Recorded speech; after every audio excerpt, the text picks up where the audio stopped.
Hello, everybody, and welcome to the Paul Green Comedy PaulCast. Now, if you are watching this, you may notice that I am not the only one on camera right now. Did you notice? Hey, look at everybody. Look who it is, Elisabeth Wykert, back for a second time. You actually came back. No. The applause. The crowd went wild. No, I caught that. I was just going to let you finish. Applauding yourself, because if we don't applaud ourselves, who is going to applaud ourselves? You know what? I train my children to applaud me at all the things that I do. And I'm like, Mommy did it. They're like, yeah. That sounds very cultish. Like, hello, children. Everything that I do, applaud. Yep, I have a little control, and I'm going to use it, not abuse it. No. Not that kind of podcast, all right. So thank you so much for coming back. So I am in Missouri to do some more videos with Elisabeth. We did this, what was this, 6 weeks, 2 months, 3? How long ago was that? It was February. Wow, has it been that long? Yeah, I don't remember the exact, I think it was the end of February. I feel remember. like end of February-ish. So I flew out because I had so much fun with you the last time, and I was like, we should do more videos, and you were not opposed to that.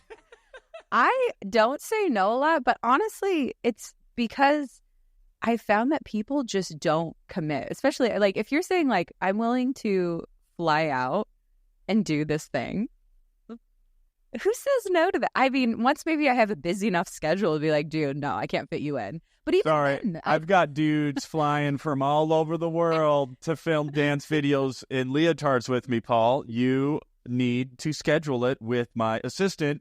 I am available again in 2026. We will try to squeeze you in 2026.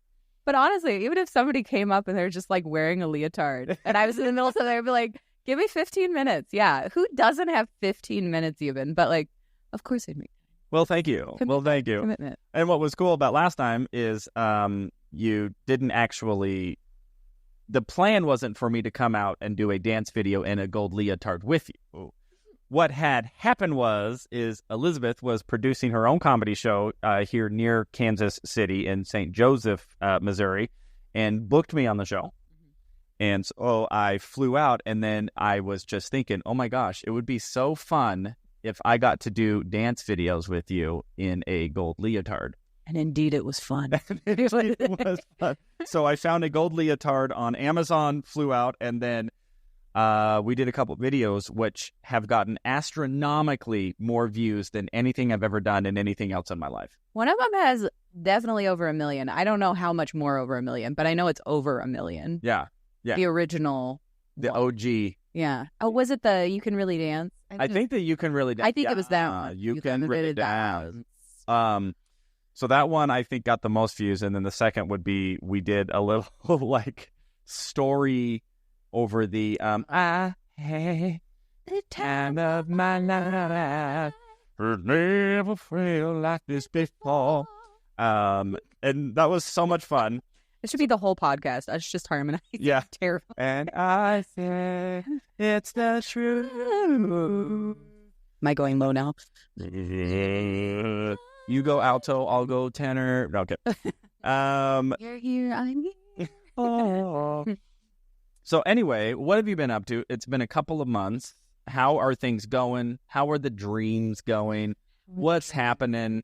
How are you feeling? Talk to us. You are on the Paul Green Comedy Podcast. We want to hear all about what's going on with Elisabeth. The dreams. Well, I am currently re-listening to the 10X Rule by Grant Cardone. Which, that one, if you haven't listened to it, I say take any self-help book or what anybody says with just a grain of salt. Yes. Apply what works for you.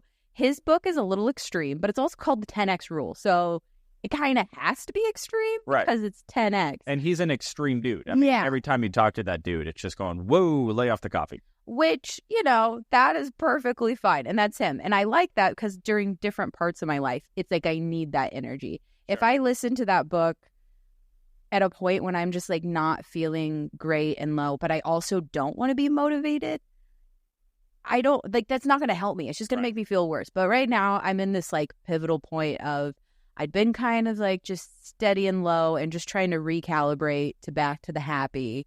And now that I'm feeling good and I'm starting to build back into my habits, I'm like, okay, I need a little pump me up. So I was listening to this thing and I'm like, well, now he's got me all jazzed up to rent out this theater with my tax refund. Like, okay, let's rent out a theater and put on a show, which is what I always wanted to do. But now it's like, okay, I need to actually pull the trigger and do it, though. Well, let's unpack this. So it sounds like there was an unhappy moment. Last year was just hard. I mean, so the whole year. Okay. The whole year. But okay. It was just a lot. It was hard. I tried to produce my own comedy tour, which I successfully did. I mean, I did produce it. I did go to many cities. There was a comedy show produced. People did come. I came when you went to Arizona. You were my opener in Arizona. Like, yeah. Did you do twice with me? No, just once. Okay. So I did that show, and then I did your show here in Missouri. And we reconnected at the comedy festival in Vegas. That's right. But like within all of that, it was just a lot, and it was very taxing, and it was also not like wildly successful monetary wise. Sure. And so as much, I always say my goals are, I want to make people happy, and I want to pay my bills, and one of those things was not getting taken care of as well. And I'm just like, thank goodness I have social media, like, to help funnel all this. But also I'm like, why do I want to do all of these shows and travel when it's like people are seeing me on the internet and I'm getting money for that? Like, I might as well just stay home and keep doing that. Right. But then you have dreams. But then you have dreams and they mess up your life. I got a dream. You got a dream. Did you watch Tangled? No, I avoid any movie that features hair. It's triggering. Yeah, it's triggering for me. Oh, she's got too much hair? Oh, what an issue. It's a lot. Yeah, I hope she dies in that tower. That's really dark. I didn't really think that. You did great improv for the song, though. I mean, I watched the movie 1,000 times. So that's the song. But anyway, yeah, it was a hard year. And to me, it was just like kind of coming back to, I'm not necessarily, because I feel like a lot of times with artists, when you dial it back, because you have to dial really hard to make it anywhere as an artist, and then still you're not even making it, even though you're going so hard. And if you dial it back, it's like almost, oh, you're a loser. You're not doing it. You're a quitter. You don't really want it. And you don't have what it takes or whatever. No, I just want to keep my money in my bank account, please. and not do it so I can provide free art. Because that's what essentially I tell people. I'm like, I'm basically doing shows for free. Because, I'm getting paid, but like that money's going right back into traveling or renting out a venue and like however it ends up working out on things. And so it's just like, no, I would like to get paid to do my very well-skilled art. Thank you. Well, and I think that's something maybe a lot of people who aren't trying to do what we do maybe really understand. I think there's this assumption that anybody who's a comedian or an actor, oh, they must be Leonardo DiCaprio and on yachts and stuff. It's like, no, there's one Leo, and then there's 10,000. Yeah, and then there's 10,000 other actors who are in Leo's movie who are hand to mouth. You know, the dog. Can we not? This dog. She is wanting attention. Well, that's... I know. How hypocritical of us to criticize the dog. How dare this dog want attention? So anyway, you're trying to rent a 1,200-seat theater. Yeah. Speaking of attention. Like, let me text my husband. Get this dog out of here. Well, but I think it's a... I mean, I did a show last year where I tried to sell tickets to a bigger venue that had like 600 seats. And I spent thousands and thousands of dollars on this thing. And it's not good math. No. And then I sold like 60 tickets, which was great. But I made about $1,200 and it cost me about $7,000. So that's how much it cost me to give my art to that audience. I had to pay, I had to lose money to give them my art. And I just think that's maybe something that maybe a lot of people don't appreciate when it comes to putting on a show, of just how the number divides, especially if you're trying to build a brand and you're not already like a certain degree of famous, you know? Here comes the husband. Husband's going to come take the dog, which, by the way, I don't actually think... She's annoying. Well, yeah. She wants attention. This is how my life goes when I'm trying to do a self tape for an audition or something. Yeah, the dog just comes down and... Well, I'll hear, or because we're in the basement, so I'll hear her like going across, and I'm like, I hope that's not being picked up, and of course it is. Of course. Gosh, why do you wait for the moment that I'm like doing something? Right. One time I was doing a role for a self tape, and it was like a little more intense, and she started barking. She was like, and I'm like, I'm fine. Right. For the audition, chill. I mean, I'm just that good of an actress. Yeah. Triggered the dog's empathetic nervous system. Yeah. Clearly an emotional support animal. Could tell it's just stress. Yeah. You were so in character. Yeah. Yeah. Bam. So anyway, so 100-seat theater. Yeah. So okay. So last year you were touring. It was going okay, but you're not quite making the money. So then you step back, and then I'm going to just produce locally. You were doing the coffee shop. You started selling the coffee shop that had about 60 seats, and then you're going, well, if I can sell 60, I can sell 1,200. The math. You and I took the same math class. But tell me about, I mean, that's huge, though. To even go for it, though, is just so... I don't know. That's just who I am. Yeah. Because I'm just like, well, if you can sell 60, you can sell 1,200. But then I'm like, I shouldn't have been listening to the 10X rule. Or maybe I should have. Like, By the way, the math on that is 20X. So so the original 10X would be 600, and then you times that's you get to 1,200. We'll talk about the original math, because the original math the amount that I was quoted for the theater and what I thought I was going to be paying was about 1,500, I think is what I wrote down. Uh-huh. And when I did all of this math out to convince myself to go for it, I was going to have 2 comedians come in, and I was going to have a base rate of like having them come out. And then just be like, you're going to be paid on commission. So if the show ends up doing really well, you're going to walk out like with $3,000. Right. Awesome. And if it doesn't, oh, well, this is what you agreed to, or happy. Like, it's not to put it on them. It's just to know, like, I'm not going to pay you what I'm not going to make, Sure. And so when I did the math, I was like, oh, I only need to sell 100 tickets to break even. And I'm okay breaking even in my own city, because I'm just going down the road. It's just down the street. It's no sweat off my... I'm not... Little hop and skip. I take the local bus. No big deal. Like, to me, that's where I'm like, and that's just break even. So that means I get all my money I invested back into it. So I was like, and 100 tickets in this town, I can do. Like, I did a double header on one night on a show, because I put out a show and the tickets sold out like the first week almost. And so I added a second show. And so I was like, I know I can do that in that city. So I'm like, okay, so your safety net is already there. You've already reached the bare minimum. So if you can reach that, you might as well go for the entire thing. Yeah. Why not? Because after that, everything else is just gravy. Heck yeah. That was where that math be mathin'. That's how the math be mathin'. Yo. Check it. We got 1 + 1 is 2. You got 60 tickets to do. You're gonna times that by 20 and get 1,200. That's what you need, son, to fill it up. I'll math be mathin'. I'll math be mathin'. We ain't subtracting. Yo, we be adding. You want to get up here with this mathin'? We ain't dividing. Yo, we multiplying. We sold 60 tickets just a month ago. Now we're going to sell 1,200 to the show. So come on out and watch Elisabeth go, because it's going to be a really, really, really good show. Oh, I didn't realize chickens were in rap music. They are in Missouri. That was excellent commentary. Yes, very good, very good. So very cool. So you well, tell me about this getting back to the happy, because you said that at the front of the podcast, and that kind of grabs me anytime there's a very strong emotional statement. So tell me about that. What's going on with that? Just getting back to being happy, I guess. I don't know. It was just really, when things are really hard, and I've made it through a lot of hard things. Like, I was just thinking about it today, the past 3 years, because I moved here 3 years ago, and all the things that came in 3 years.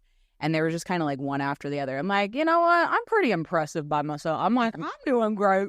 This is great. But it's like, you know, you don't really realize like all of these things start stacking up. And then you're just like, why don't I have any motivation to do anything? I'm terrible. I just can't do any of it. And then you're like, but no, you're doing so much. And so we're just like, all right, maybe now is just the moment that like, it's a good time to just chill. Okay. And that's okay. We don't have to be 10X. Yeah. We just have to, you know, the 10X can be there. But if we don't get it, it's fine. We're just going to chill. How about we try to go for not negative 1X? Yeah. I just want to. How about just X? Can we just stick out a 1X, please? Sam Cardone, you and all of your Facebook and TikTok ads. Grant. Oh, Grant. What did I say? Sam. Oh, Grant. Get his name right, or else the Scientology believes. He's Catholic and Scientologist. Isn't that hilarious? Is he really? That's the last I had heard of him, because whenever I first read his book, he talked about like being Catholic, and then I looked up in the night because I heard he said certain things, and I was like, that doesn't sound like. It's like, what does he keep talking about? If once you go 10X, you'll be clear. Like, once you go 10X, you'll have tentacle God. Yeah. Once you go 10X, all you need to do is sign up for Dianetics. All right. But yeah, I think that's like an interesting. I don't know. I just thought it was very fast. That is very fascinating. Yeah, it's like that's just saying like, I'm a Democrat, Republican. I vote Democrat, Republican. That's right. Although it used to be the Democratic Republicans when the party was founded back in, back in Alexander Hamilton days.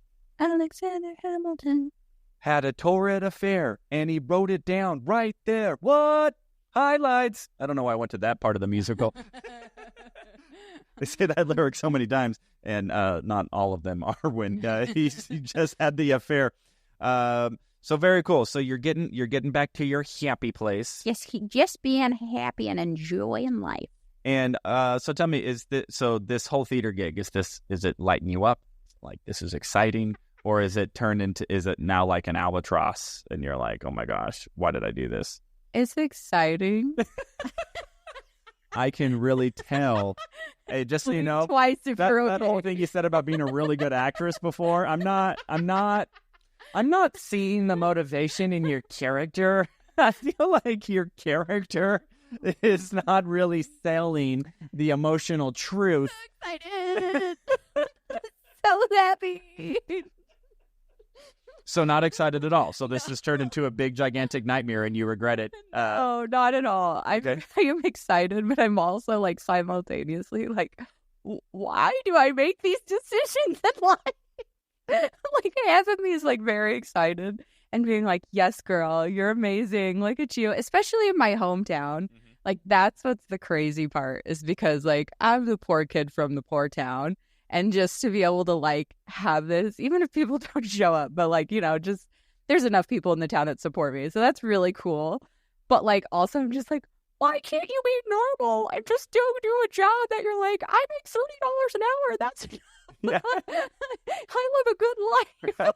That's solid and consistent. But it's okay. A lot of times you're not even making $30 an hour. You're losing. Well, that's why I'm like, go get an office job where you can make like just a normal salary. Right. Put that college degree to good use, you know. But that's the path of being a dreamer. That's always an option. That's always an option. There's always an option. And by the way, and I don't criticize that. I feel like we're so critical, like, oh, you people with day jobs. I think that's great. Yeah, no. Like, because there are a lot of people who that works for them. And it's like, that's great. I have some stability. Then I get to go home and do what I want. And there isn't this crazy up and down and like taking these huge risks, financial risks, emotional risks, time risks, dedicating our entire life to a craft, hoping that one day, you know, there will be, you know, we'll be able to support ourselves on it, you know. But yeah, it is not for the faint of heart, which is why I do this podcast, talking to dreamers like yourself, to just let us know what you're up to, what you're going on to. And yeah, and I really started to understand that even more when I tried to produce a show. Like, producing a show is so freaking hard, and selling tickets.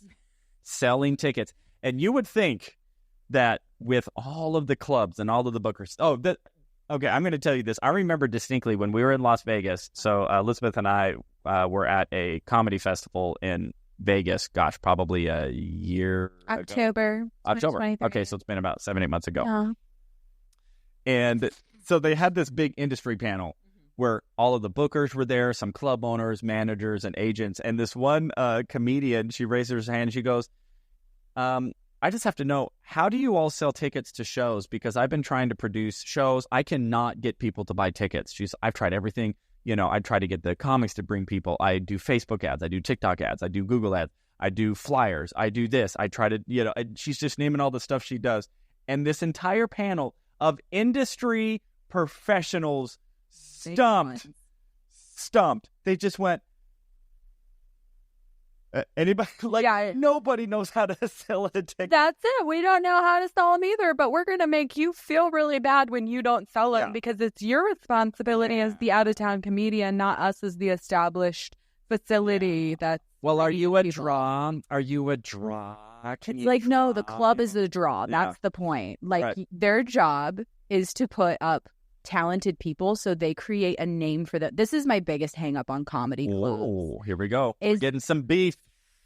Well, it's your job as a comedy club is to establish we are a good comedy club who brings in good talent. So that way the people in the community know if I want a good night, I can just show up to the comedy club on any given day. Right. And there's an 80 to 90% chance that I'm going to have a good value for my dollar, that I'm going to be happy with the thing that I see. And instead, and that is the pure on truth, and instead the comedy clubs are hey, you out of town comic, you better bring people. Why aren't you bringing people? But they know it's their job. And I'm not saying the comic is off the hook. They should definitely be promoting on some level because they also don't want to do a show to an empty house. Nobody wants that. And also you don't want to go out and, spend more on your hotel than you get paid because no one came to your show or they cancel your show. There's one comedy club in Dallas. They will not cancel your show until 15 minutes after doors or after the show is supposed to start. And I'm just so the person comes all the way out there. And that happened to another comedian friend. She came from Chicago down to Dallas and it was her birthday. And she was one ticket shy. And I'm your staff is all already there. Just do that. And there were some people in the audience. Yeah, I mean, their ticket quantity was pretty low. I think it's you have to sell a minimum of 15, which is also sad that I can't sell 15 tickets. But no, it's not you that can't sell 15 tickets. It's the club. Right. It's the club that cannot sell 15 tickets. And this is a club with a name, We're not going to mention it because we also want to get booked there. I don't. Elisabeth does not. I don't. Yeah. I want it. And that's where I say, bring the happy. I love my town that I'm currently in. They're very supportive, which I was very nervous moving out here because Midwest is different than California. Sure. Me wearing a gold leotard in public is honestly not that bizarre. I mean, people still look, but it's not people wear questionable things in California. Right. But out here, I'm just I don't know how people are going to perceive this. And people just loved it. And there's that small town vibe of we're just proud that somebody around here is trying to elevate. And they're very supportive. And so I like that. So that makes me feel good. Yeah. And then I also want to give back to them being okay, well, I know funny people. So let's bring you here. So it's if the comedy clubs that I go around the country to won't bring in an audience to see me, but I can bring an audience into my town because my town knows me and they know that I'm going to bring a quality show no matter who comes on the stage. I'm basically doing what a club is doing. Right. And I'm just attaching my name to it, so I get a little bit extra to it. So that's why I'm not going. I'm no, I don't want to get booked at that one place. You heard it here. Do not book Elisabeth. Do not book me. I'm gonna send this to every booker in America. You're lucky my viewership is small right now. All the bookers are watching one this booker podcast. in Gilbert who I know watches me regularly, so you may not get booked there. But I do love mic drop comedy in that's his in Chandler. That's his biggest rival, by the way. Oh well, too bad. Sorry. I've never been to this guy's club, but mic drop comedy in Chandler and then in San Diego. They're just good people, and they want everybody to have a success and. They love comics and they love comedy, and then they also offer such good food. So it's you have to have a 2-item minimum, but the food's so good.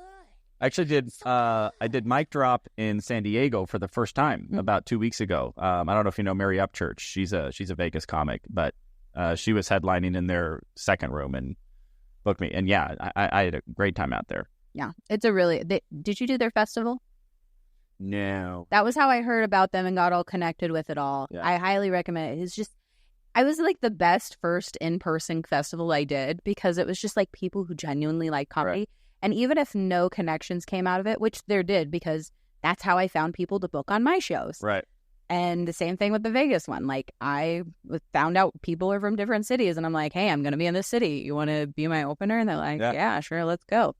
But that one, it was just like a nice way to get like re-pumped up because it was a few months after I had my second baby. And so I was back, and I had been doing comedy, but I was like, it just got me jazzed up because the people who were running it and the owners of the club, they're just jazzed about comedy. I'm like, yes. This is what I need to be jazzed about comedy. It was like a 10X conference for comedy. Right. You can do it. From Sam. Yeah. Sam Cardone. Sam. Grant's brother. I think, yeah. He's the comedic one. Yeah, he's the funny one. He's the funny one of the family. 10X, zoinks. That was funny. 10X, more like I have 10 X's. Because I can't keep a relationship because I'm a comedian. But anyway, you were saying. Side pause. That is a hilarious ongoing short sketch idea that you could do. So, like, take any of the gurus. Yeah, that's the word. Like Grant Cardone, Gary Vaynerchuk, even Tim Robbins back in the day. I don't really see him around. Mel Robbins. Like all of those gurus, but like apply it to comedy and then just make it like really, but I mean, still positive because it's still positive and funny, but then make it stupid. Because if you really listen to what they're all doing, if you're doing any kind of motivational and the dreaming and stuff, it is dumb because nobody else does it. And that's why I say, I'm like, I don't say no to a lot of things because most people don't try that hard. I'm like, try. You know, what's so funny is I'm looking over and there's a pillow over there that literally says Dream Chaser. You have to will you go grab that real quick? Because you're sitting here mocking dreams when you have a pillow right over here that literally says Dream Chaser. I want you to hold this for the rest of the podcast. This is the pillow of shame. Anybody who doesn't come with a dream that's committed, you have to hold the pillow of shame, the dream chaser. The pillow of sadness. Well, okay, so because I'm going to be here all weekend and we're going to do several of these, right? Yeah. So let's kind of wrap this one up. So I am super excited to be back in town with you. We are going to be filming hilarious. We probably shouldn't say that. We're going to be filming videos. We'll let you decide if they're hilarious. Gonna be hilarious. They're going to be so funny. And I am so thrilled. I am so looking forward to this weekend. And yeah, I don't even know what happened. I was just maybe texting you or we were talking to maybe just a month ago or whatever. I don't remember how it even came up, but I just said, I will go to Missouri to film more of those videos. Oh, I think I know what it was, is you had repurposed one of the videos that we did 3 months ago for the eclipse. Yeah. And you changed it from I had the time of my life to Total Eclipse of the Heart. Yeah. And then I get more followers. Like, nobody cares about my comedy. But when I dress up in a gold leotard and dance next to Elisabeth, the internet takes notice. And they're like, this is a guy we want to get to know. We like him. We want to see what he's got going on. We think there's a little bit more to this Paul guy than we gave him credit for with his stand-up. And then I said, well, let's 10X it, just like my ex is. Zoink! Zoink! I'm just gonna do it where I just say like very common self-help things and then just turn it into like a slapstick. Yeah. That'd be funny. Well, we'll see how that goes. So very cool. So excited. So excited to see how things go with your theater gig. But we will be. Are you cool if we do this? Because I'm in town for a couple nights. What? If we do this a couple again, so we'll wrap up. We'll talk about how the video shoot's going, and then we want to hear more about how dumb it is to chase dreams. Why are you the way that you are? And how much money it costs. You know, this one time I got booked on this show, right? Oh, don't. See, so the booker offered me $100, but the show. the show was in a different state, and I'm going, okay, well, my flight was $300, and you want to know what? I did it because that's how much I love comedy. And you want to know where that show was? It was in St. Joseph, Missouri, and it was the Elisabeth Wykert comedy show back in February. But through that, I also decided to bring a leotard, which also costs money. And then I put on a leotard and did a video with you, which has gone more viral than anything I've done. And I got followers from it. See, that's what I'm saying. If you're all about the money, which I'm not saying take unnecessary risks, stupid risks, but different values. Yeah, taking calculated financial risks. Maybe you're not going to make money immediately, but if it's in your heart and it sounds fun and it's calling to you, I say go for it, which is why I spent money again to get a plane ticket, and you're not paying me anything. And this time you're not even putting me up in your hotel. I'm in your basement on a futon. Yeah. And do you hear me complaining? Have I complained once? Because I didn't ask you to be here. Wait, do you want to leave? that felt like I don't say no, but sometimes I should, Paul. Is this one of those things where you're giving me the hint, but I'm totally not getting it? Yes. That's totally it. All right, everybody. I will be flying back early. I thought we were going to be filming videos. You're like, look at all these things I did, and she's not even paying me. I'm like, yeah, I'm not. Yeah. That's exactly right, Paul. Hey, but also, I'm not paying her anything either. You filmed it. That's some value. Your husband films them. All the editing. You do all the editing and all of the posting. And the broadcast. That's what I call the broadcast value. Maybe that can be next episode, is my contention with ads and how they take advantage of influencers, because it's like they're paying for our broadcast, but we have to do all the editing and the filming and the storyboarding and all the things. I'm like, this is very expensive. If you want to make a commercial, it would be probably a good $100,000 plus broadcasting. Like, dude. Anyway, yeah. And all this free broadcasting space he's getting to promote. What show are you promoting? Are you just promoting yourself as a person? Am I promoting a show? No, I know. I was trying to make Oh, I got it. Like a hypothetical. Yeah. Okay. Of why you were doing this and why you came out here. The math ain't mathin'. The math ain't mathin'? Want to know why I'm here? Because I have a lot of fun. I like collabing with you. I have a blast. Yeah, and you have a social media following. Like, I don't. Nobody cares about my social media. And when we do stuff together, I get a little visibility. So that is my selfish motivation for it. And it's worth it. And it's in my heart. Your heart. It's in my heart. And I'm following my happiness and my bliss. And I had so much fun filming those videos. And I genuinely love watching those videos. I think they're so funny. And I'm going, I want to make more of these. That's the only reason. That's why I'm here. I love it. That's a true collab. It's just a collab. That's what art is. I'm saying, is just like feeding off of energy of others and then giving that to others so they can feed off of it. Yeah. And then paying our effing bills. So on that note, we will end today's podcast. So thank you so much for listening to the Paul Green Comedy Podcast with the incredibly funny and talented Elisabeth Wykert. I will be here all weekend. We will be checking in with you and see if I get the hint that she didn't want me here in the first place. And go chase those dreams. Okay, everybody. Thank you for watching. I'll check in with you tomorrow.